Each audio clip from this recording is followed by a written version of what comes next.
A 5-year-old girl stands up in a crowded courtroom and points at a police officer. Her small voice silences the entire room, leaving everyone in shock. What did she see? What truth is she about to reveal? No one expected this trial to take such a dramatic turn, but her words will change everything. Stay until the end to find out the shocking truth. Don't forget to like, subscribe, and let us know in the comments where you're watching from. The courtroom buzzed with hushed whispers and the occasional shuffle of papers as attorneys made their final preparations. The tall windows let in streaks of golden sunlight, casting elongated shadows across the polished wooden floor. The air was thick with tension as journalists, legal observers, and members of the public filled the gallery, drawn by the high-profile nature of the case. At the center of attention sat the accused, Joshua Harper, a young white man with an unkempt appearance, shackled at the wrists. His shoulders were slumped, his expression one of quiet exhaustion. The charges against him were severe: a brutal attack on an elderly man, leaving the victim hospitalized and barely able to pay his medical bills. The prosecution had assembled what seemed like an airtight case, filled with forensic evidence, eyewitness testimonies, and a narrative that fit the expectations of the justice system. Harper was from the wrong part of town, a man with no resources or powerful allies. His public defender sat beside him, flipping through notes with a determined yet fatigued expression, clearly overburdened and underfunded. The lead prosecutor, Julian Harris, stood tall, exuding confidence as he laid out the charges with meticulous precision. His suit was perfectly pressed, his voice steady as he detailed the crime, painting a damning picture of Harper as a desperate man who had resorted to violence. The jury listened intently, some already seeming to have made up their minds. In the third row of the gallery, Camilla Brooks, a black woman in her early 30s, sat with her 5-year-old daughter, Zora. Camilla hadn't come to court out of personal interest. She had been subpoenaed. She ran a small grocery store near the crime scene and had been called as a potential witness, though she doubted she had anything useful to contribute. She had been closing her store on the night of the attack and had only caught fleeting glimpses of movement outside. Zora sat beside her, absent-mindedly playing with an old cloth doll, letting its arms dangle as she rocked it in her lap. The unfamiliar setting of the courtroom unsettled her, the harsh lighting and serious voices creating an atmosphere that felt suffocating. Every so often, Camilla would place a reassuring hand on her daughter's back, trying to keep her still. The proceedings continued until the sound of a side door opening caused a slight shift in the room's atmosphere. Several uniformed police officers entered and moved into position along the walls, their presence procedural, meant to maintain order if necessary. Among them was Sergeant Richard Grayson, a tall, broad-shouldered man with a rigid posture and an unreadable expression. His reputation preceded him. He was known as a no-nonsense cop, both respected and feared. Many credited him with keeping crime in check, and his mere presence demanded authority. Zora, who had been lightly swinging her doll back and forth, suddenly stopped. Her fingers slackened, and the doll slipped from her grasp, landing on the floor with a soft thud. Camilla turned to her daughter, puzzled by the abrupt stillness, but Zora's wide brown eyes were locked on Sergeant Grayson. The courtroom carried on as usual. Lawyers exchanged legal jargon, the judge prepared to proceed with the next phase. But Zora was no longer just a passive observer. Her small frame tensed, her breathing quickened, and then, in a voice that was clear and unwavering, she spoke. "I saw him." The words sliced through the courtroom like a blade. Camilla stiffened. Heads turned. A ripple of confusion passed through the spectators who struggled to locate the source of the voice. The judge, caught off guard, glanced toward the gallery. Zora, her tiny hand trembling slightly, lifted her finger and pointed directly at Sergeant Grayson. He was there. For the first time that day, Joshua Harper's head snapped up. His lawyer, mid-sentence, stopped speaking. The prosecutor, flipping through his notes, froze. The judge leaned forward, his gaze settling on the child with a mix of curiosity and concern. Camilla's heart pounded against her ribs. She turned to her daughter, her mind racing, trying to understand. "Zora," she whispered, voice tight. "What do you mean?" But the little girl did not waver. Grayson remained motionless, his face unreadable. Yet those who looked closely saw the subtle clench of his jaw, the minute shift in his stance, a tiny but telling movement. The silence in the courtroom stretched unbearably long. Then, almost imperceptibly, Grayson took a step back. The movement was slight, but for those watching it was unmistakable. A retreat. The judge tapped his gavel against the bench. His voice, firm but slightly unsettled, broke the eerie quiet. "We will take a short recess." The moment shattered. Lawyers turned to one another in hushed exchanges. Spectators murmured in growing curiosity. The press scrambled to jot down notes. The officers near Grayson flicked their gazes toward him, their trained eyes absorbing every detail of his posture.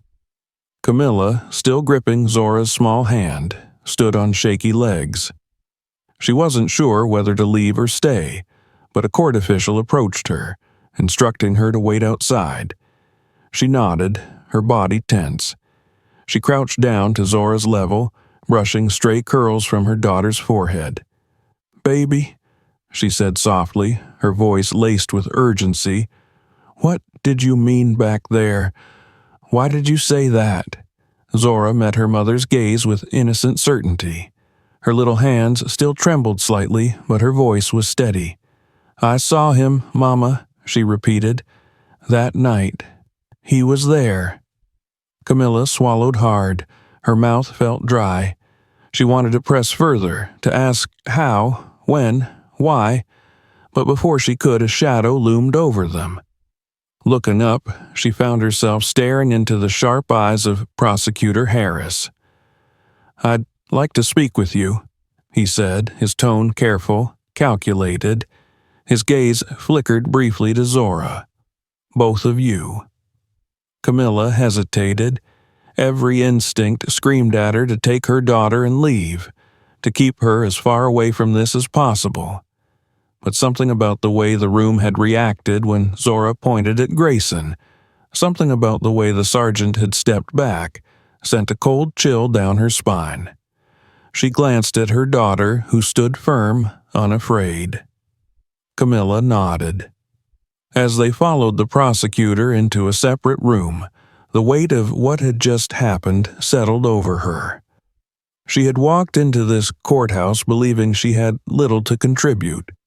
She had never imagined that her 5-year-old daughter would turn the entire case upside down.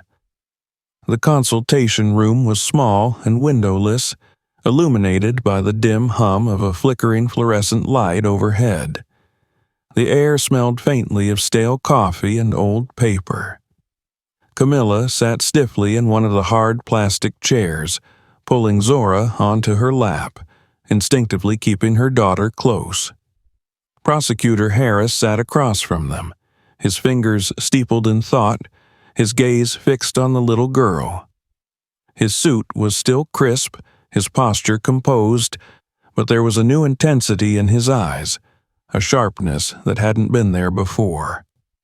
Zora, still gripping her mother's hand, looked back at him with unwavering certainty. She didn't fidget, didn't shy away from the scrutiny. Her doll lay forgotten in Camilla's bag. She had done something irreversible in that courtroom, and Camilla could feel the weight of it pressing down on them like a gathering storm. "Zora," Harris began, his voice measured, gentle but firm. Can you tell me what you meant in there? When you pointed at Sergeant Grayson."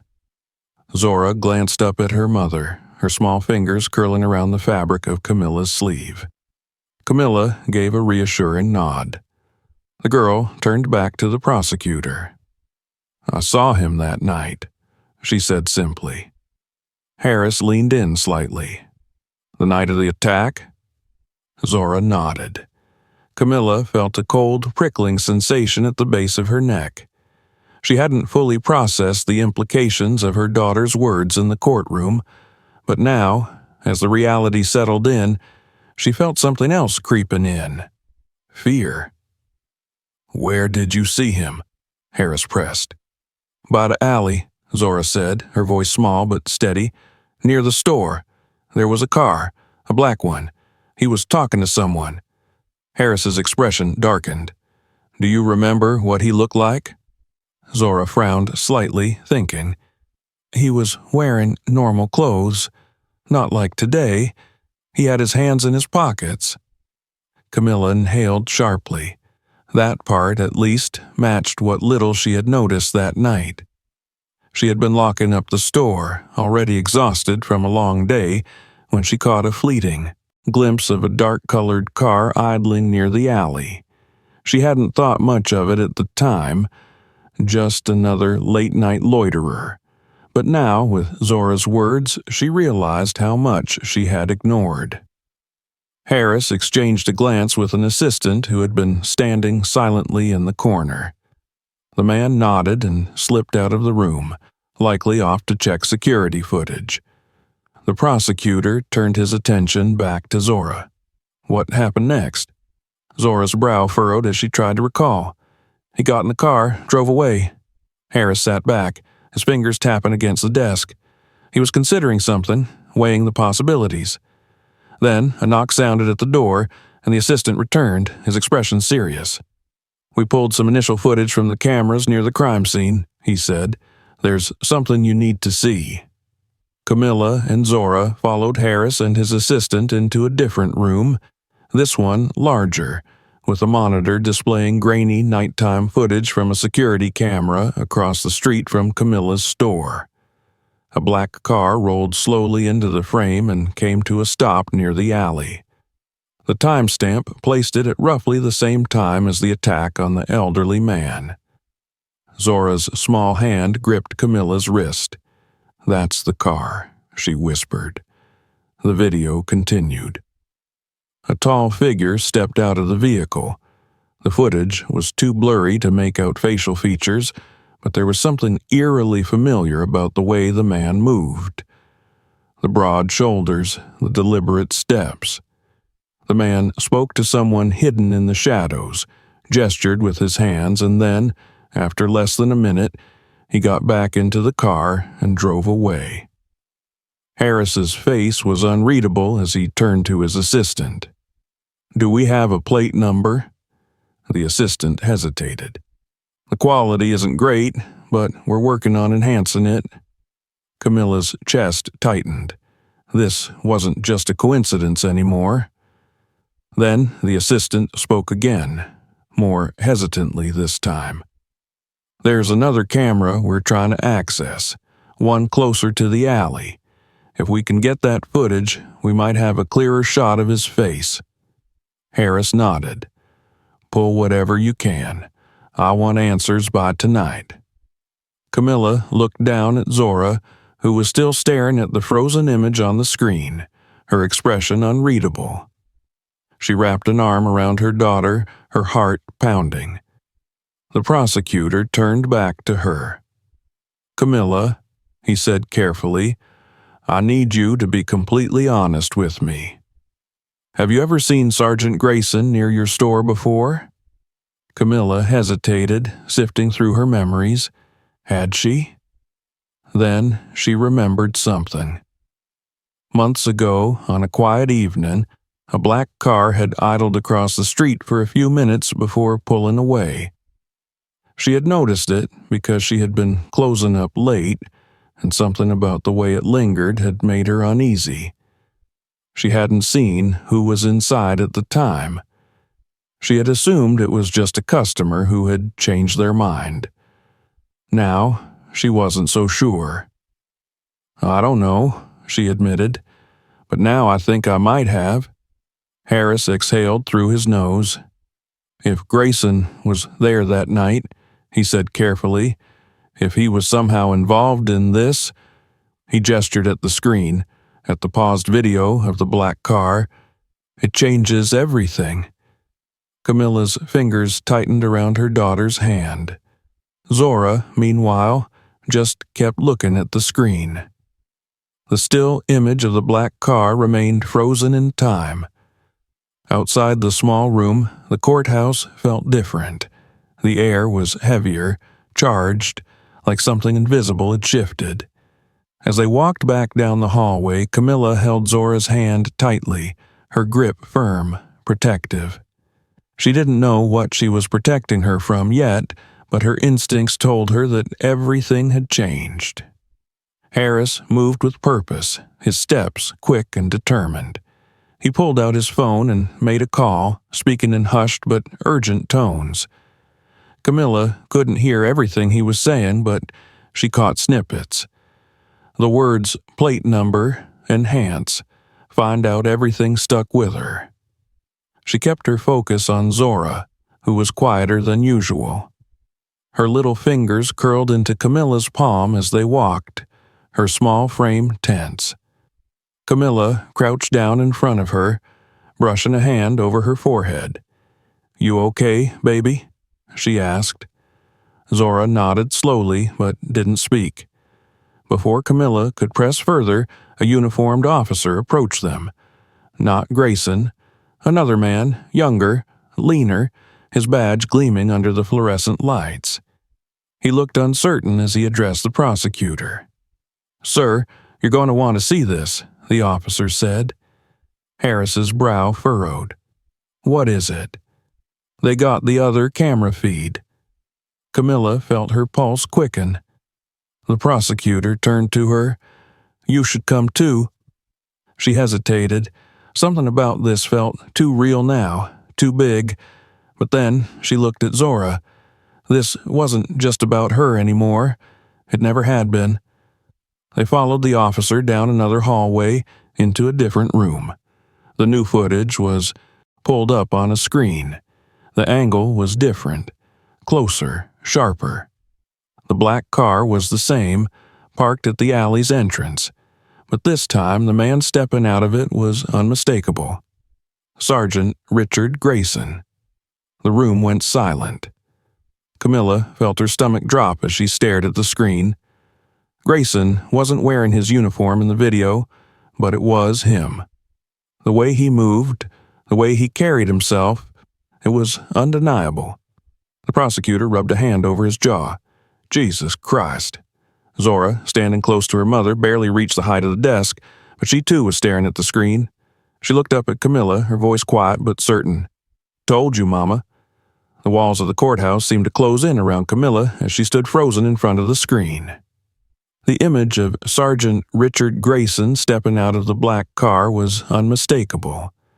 The timestamp on the footage placed him near the crime scene at the exact time of the attack on the elderly man. A silence stretched through the room, heavy and suffocating. Prosecutor Harris was the first to move. He straightened, his jaw tightening, and turned to his assistant.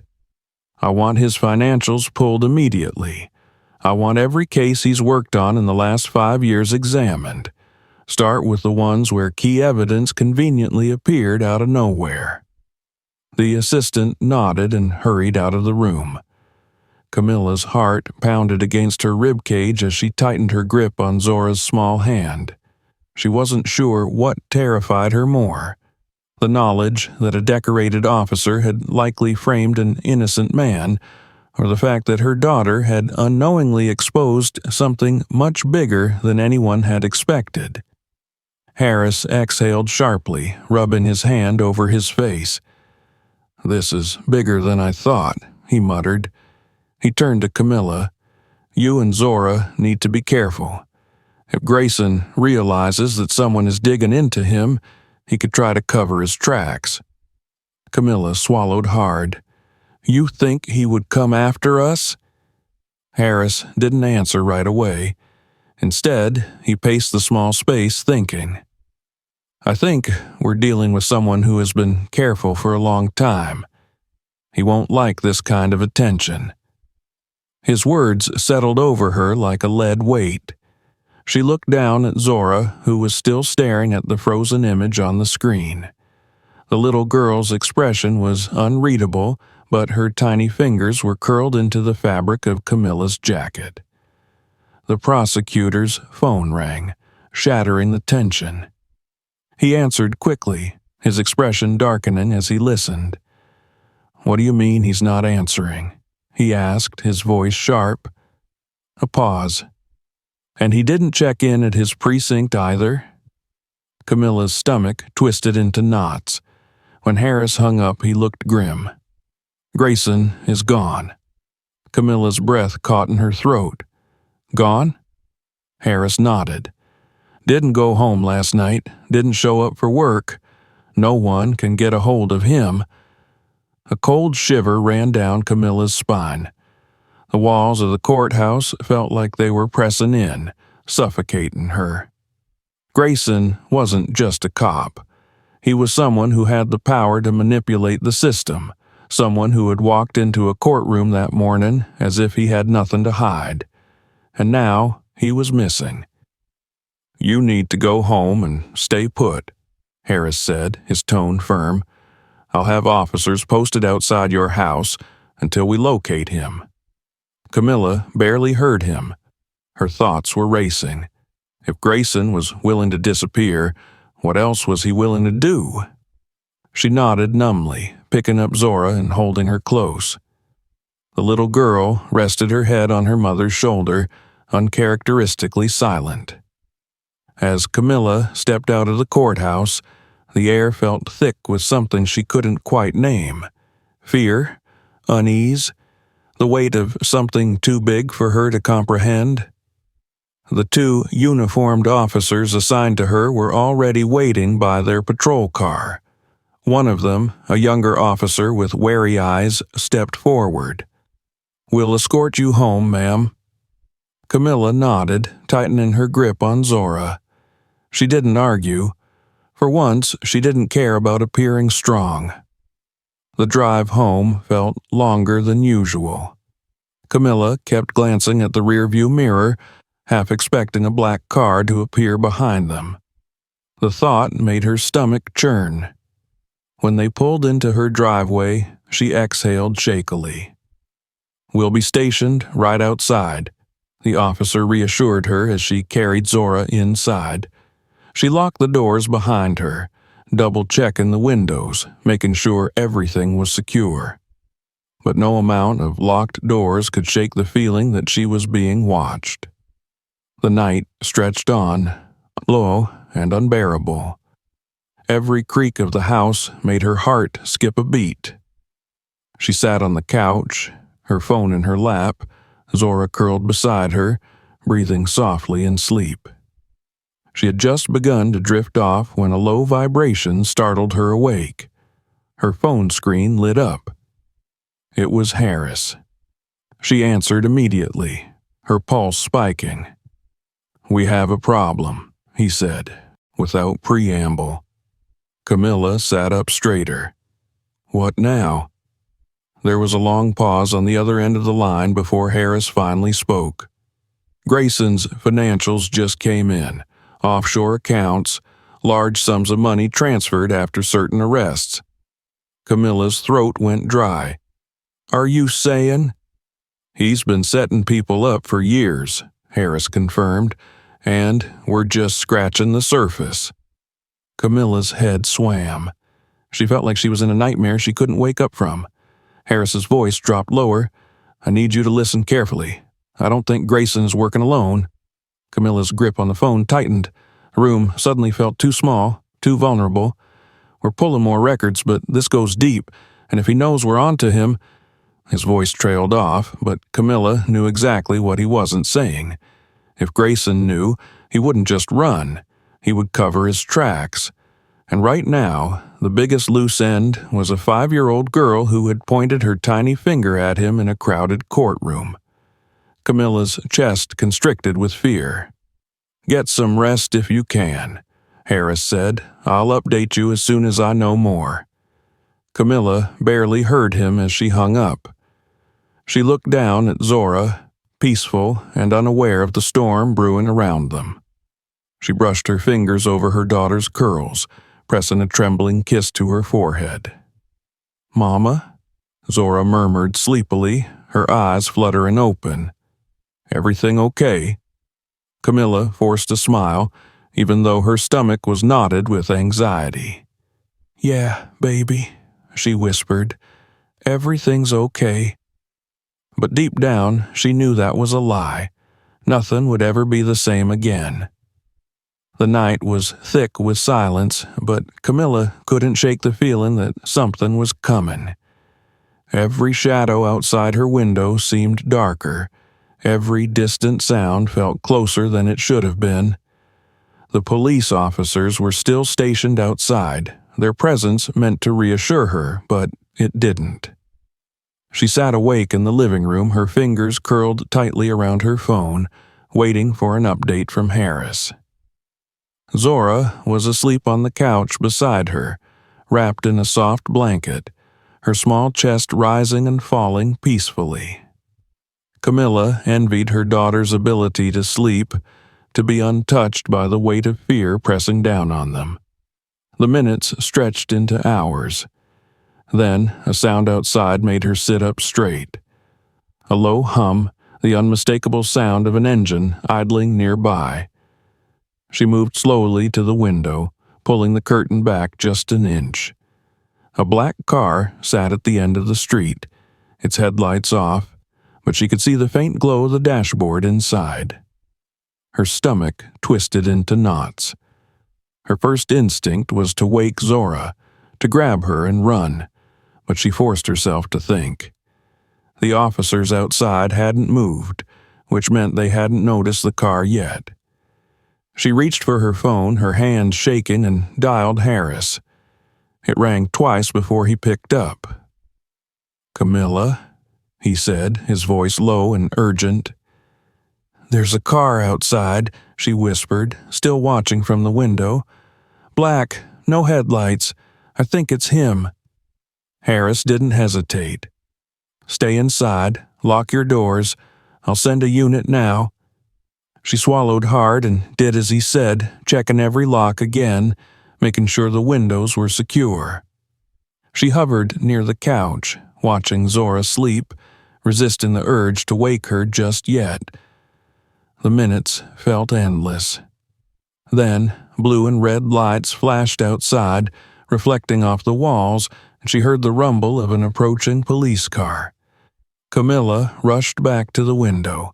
The black car at the end of the street suddenly roared to life. Tires screeched as it made a sharp turn, speeding away just as the patrol car arrived. The officers outside jumped into action, their vehicle peeling off in pursuit. Camilla's heart pounded in her ears as she listened to the sirens fading into the distance. Her phone vibrated. Harris again. "He's running," he said breathless. "My guys are on him. Stay put." Camilla nodded even though he couldn't see her. She turned back to Zora, brushing her daughter's curls back from her forehead. The little girl stirred, blinking up at her sleepily. "Mama?" she murmured. "What's wrong?" Camilla forced a smile. "Nothing, baby. Go back to sleep." But the words felt hollow. Nothing was okay. Not yet. She sat beside her daughter, waiting, listening, her body tense with an unease that wouldn't fade. It was nearly an hour before her phone buzzed again. Harris's voice was tight. "He got away." Camilla's breath caught. "How?" "Lost him in the city," Harris admitted, "but we're still looking. He won't get far." Camilla clenched her jaw. That wasn't enough. As long as he was out there, they weren't safe. "I don't want to stay here," she said suddenly. If he's watching the house, he knows where we are." Harris hesitated. "You're probably right, but we need to do this. Carefully." She already knew where she would go. Her sister lived on the other side of the city, far enough that it wouldn't be an easy guess. She glanced down at Zora, who had fallen asleep again, completely unaware of the danger surrounding them. She moved quickly but quietly, packing a small bag with essentials. Clothes, documents, cash, just enough to leave with. Then she gently woke Zora, keeping her voice calm. "Baby, we have to go for a little bit, okay?" Zora rubbed her eyes. "Where?" "Somewhere safe," Camilla said. Zora didn't argue. She just nodded, trusting her mother completely. Camilla carried her to the car, strapping her into the back seat before sliding into the driver's seat. The two officers who had been stationed outside stepped forward. "Where are you going?" one of them asked. Camilla hesitated, then squared her shoulders. "Somewhere safer than here." The officers exchanged a look. "We were told to keep you here." Camilla shook her head. "And if he comes back? If he's watching?" Another pause. Then one of them spoke. "We'll follow you." Relief surged through her, but it was brief. She nodded and started the car. The squad car pulled out behind her, following closely. The streets were quiet at this hour, but every turn felt dangerous. Every empty sidewalk, every parked car felt like a trap waiting to be sprung. She drove steadily, but her eyes kept flicking to the rearview mirror. That's when she saw it. A third car. Not the squad car. Farther back, but keeping pace with them. Her stomach turned to ice. "Mama?" Zora's small voice came from the back seat. "Stay buckled, baby," Camilla said, forcing her voice to stay steady. The car behind them wasn't marked. It wasn't a police vehicle.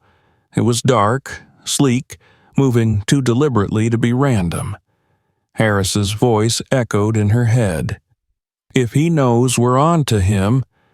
She tightened her grip on the wheel. The squad car behind her hadn't noticed yet, but she didn't dare reach for her phone. If she called attention to it, if Grayson realized she had seen him, would he make a move?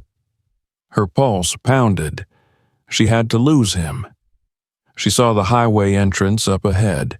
If she got on, if she sped up, maybe she could put distance between them. But before she could act, the blue and red lights of the squad car flashed, and one of the officers' voices crackled over the car's loudspeaker. "Pull over." Not at her. At the car behind them. Her breath caught. She watched in the rearview mirror as the dark car suddenly swerved, speeding up instead of slowing down. The squad car peeled away from her, sirens blaring as they took off in pursuit. Camilla gripped the wheel so hard her knuckles turned white. Zora whimpered in the back seat. "Mama." Camilla forced her voice to be calm. "It's okay, baby." But it wasn't okay.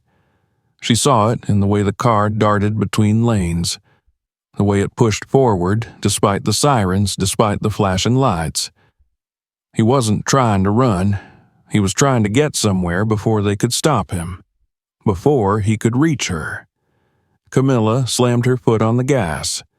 The highway opened up in front of her and she drove faster, hands tight on the wheel, fear pressing against her chest. She didn't know where she was going anymore. She just knew she had to get away.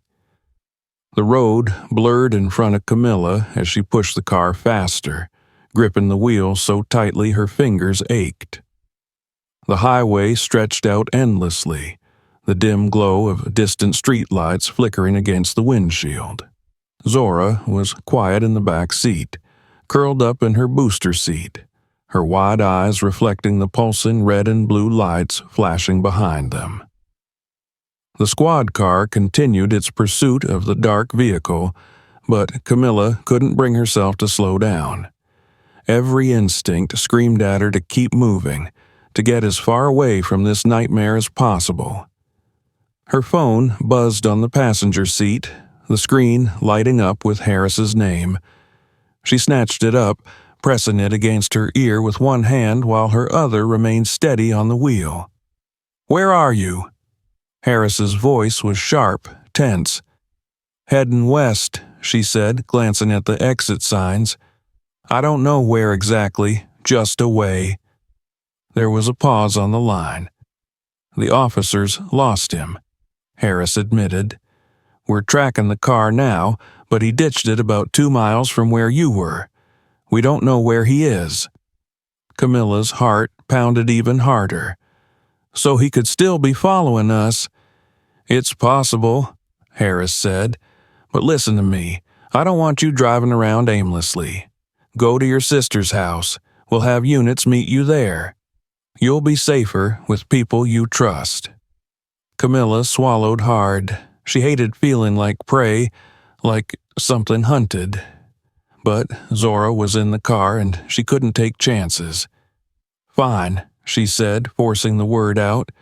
"But if he finds us first—" "He won't," Harris cut in. "Just keep driving. I'll update you the second we have something."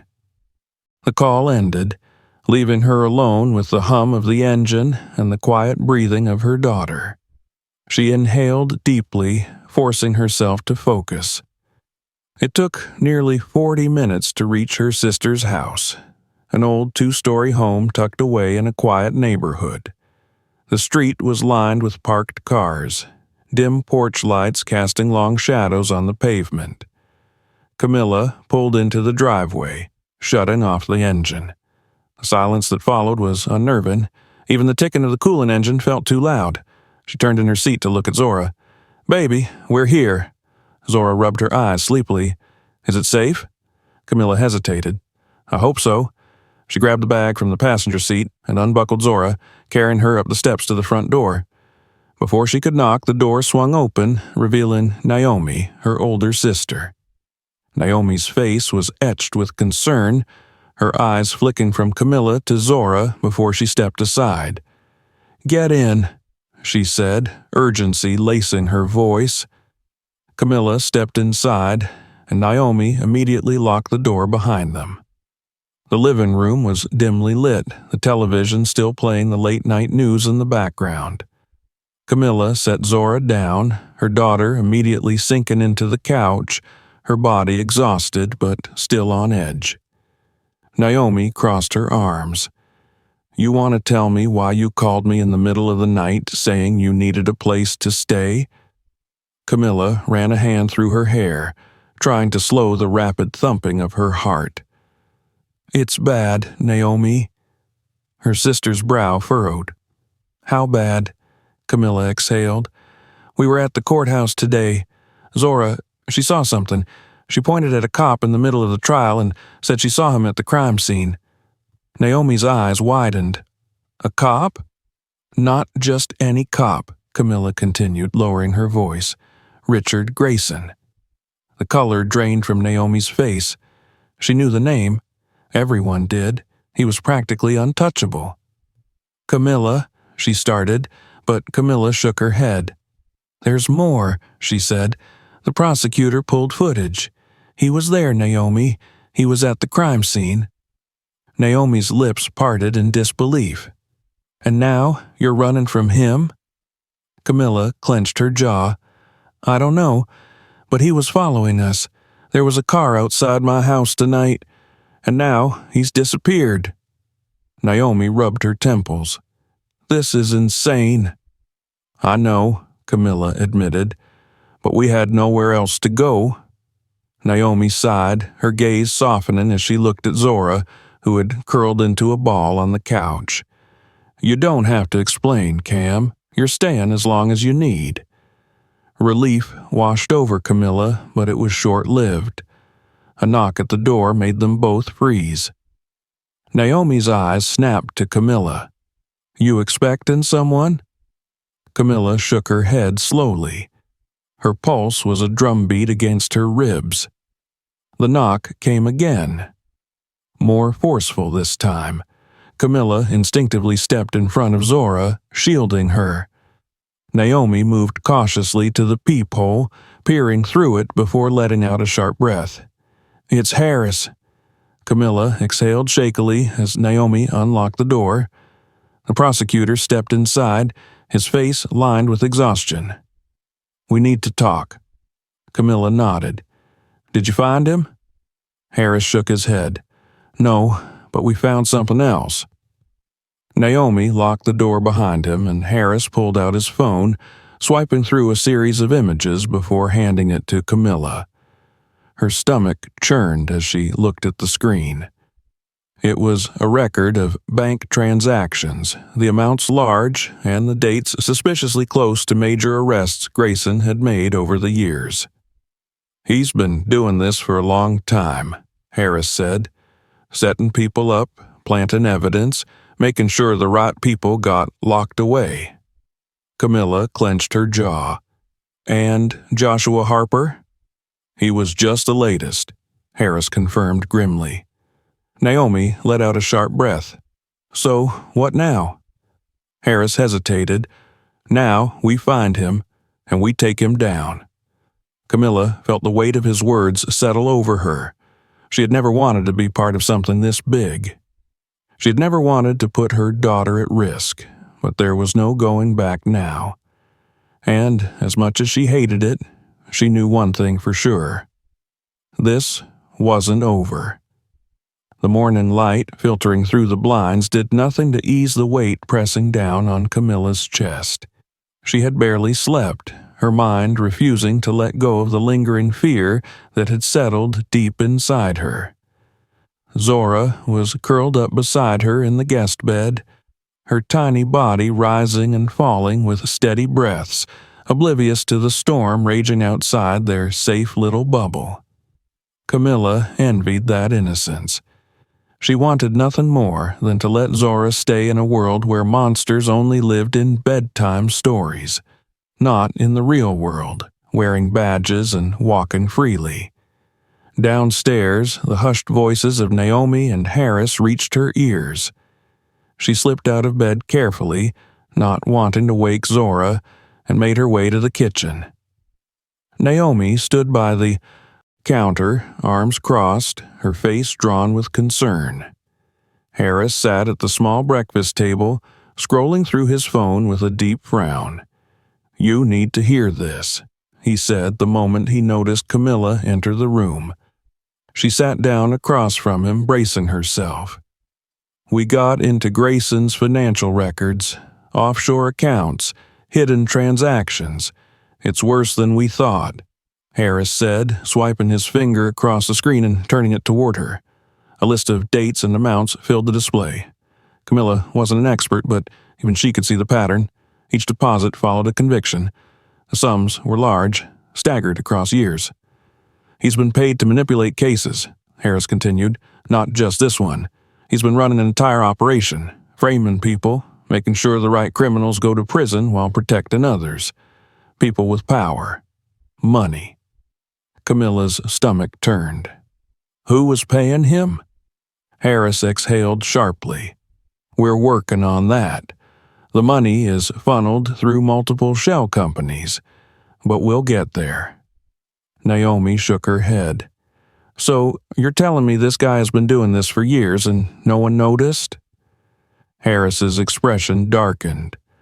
People noticed, but either they were too afraid to speak up or they were part of it. A cold shiver ran down Camilla's spine. How deep does this go? Harris's hesitation was answer enough. "We need to move fast," he said instead. "Now that Grayson knows we're on to him, he's desperate, and desperate men are dangerous." Camilla swallowed. "So, what do we do?" Before Harris could answer, his phone buzzed. He picked it up, his expression shifting instantly. They found his car. Naomi's breath hitched. "Where?" Harris was already standing, grabbing his jacket. "Abandoned in a parking garage downtown. No sign of him." Camilla clenched her fists. "That means he's still out there." "Yeah," Harris said grimly. And he's not done running yet. Camilla's mind raced. If Grayson was running, that meant he had no backup, no protection. He was alone. But that also meant he was unpredictable, and that made him even more dangerous. Harris hesitated before turning to Camilla. You and Zora need to stay put. No movement. We don't know where he is, and I don't want to take any chances. Camilla nodded, but the unease in her chest only grew. Hours passed. The weight of waiting pressed down on her like an unbearable burden. She kept the television on, flipping through the news channels, hoping for an update. Nothing. She paced, checked the locks again, watched Zora play quietly with her doll, unaware of how much her small words in a courtroom had changed everything. Then, just as she was beginning to think maybe, just maybe, Grayson had slipped too far away to be a direct threat, the front doorbell rang. Her heart stopped. Naomi froze beside her. They exchanged a look, silent understanding passing between them. Harris had said to expect his team if anything changed, but something in Camilla's gut told her this wasn't them. She moved cautiously toward the door, her pulse roaring in her ears. Naomi grabbed her arm, shaking her head. Let me check first. Camilla stepped back, her entire body tense as Naomi peered through the peephole. A sharp breath escaped her lips. What? Camilla whispered. Naomi swallowed hard. It's a cop, but not in uniform. Ice ran through Camilla's veins. Not uniformed. That meant no backup, no official visit. It was him. Naomi backed away from the door, her face pale. We need to call Harris. Camilla fumbled for her phone, her fingers shaken as she pulled up Harris's number. Before she could press the call button, a voice came from the other side of the door. Camilla. Her blood turned to stone. Grayson. He knew where they were. A slow, deliberate knock followed. I just want to talk. Camilla's grip on the phone tightened. Zora sat on the couch, looking up at her mother with wide, confused eyes. She had heard his voice, too. Camilla's breath was shallow. Harris is on his way, she called through the door, forcing her voice to stay steady. Silence, then a quiet chuckle. Low, cold. We both know I won't be here when they arrive, Grayson said. Camilla's skin prickled. He wasn't wrong. Let me in, he continued, his voice disturbingly calm. We talk, that's all. She took a step back, pressing her body against the wall, her mind racing. He was trying to manipulate her, just like he had done in that courtroom, just like he had done for years. She glanced at Naomi. Naomi shook her head sharply. No. Grayson sighed. You're making a mistake, Camilla. Camilla's jaw clenched. The only mistake was trusting someone like you to protect people. A pause. Then the sound of retreating footsteps. Camilla's breath caught as Naomi carefully peeked through the window. He's leaving, she whispered. Camilla exhaled shakily, her heart hammering. But before relief could fully set in, Naomi stiffened. He's not leaving, she corrected, voice trembling. He's getting into a car. Camilla's blood ran cold. Is he watching the house? Naomi's silence was all the answer she needed. Camilla turned to Zora, scooping her up into her arms. We're leaving. Naomi nodded, already moving to grab the car keys. Camilla's phone buzzed in her hand. Harris. We're almost there, he said, urgency in his voice. Do not engage. Stay inside. He knows where we are, Camilla said, her voice barely above a whisper. Harris cursed under his breath. Stay put. But Camilla already knew they couldn't. Zora was trembling against her chest. She kissed the top of her daughter's head, whispering words of comfort she wasn't sure she believed. Naomi's hands were shaking as she unlocked the back door leading to the alley. We're taking my car, she said. Camilla nodded. No more waiting. No more sitting still. Grayson was out there, and as long as he was free, they would never be safe. The truth is out, but the fight is far from over. What happens next? Will justice truly be served, or is this just the beginning of something even bigger? One thing is certain. This little girl's voice changed everything. What would you have done in this situation? Let us know in the comments. Don't forget to like, subscribe, and turn on notifications so you never miss a story like this.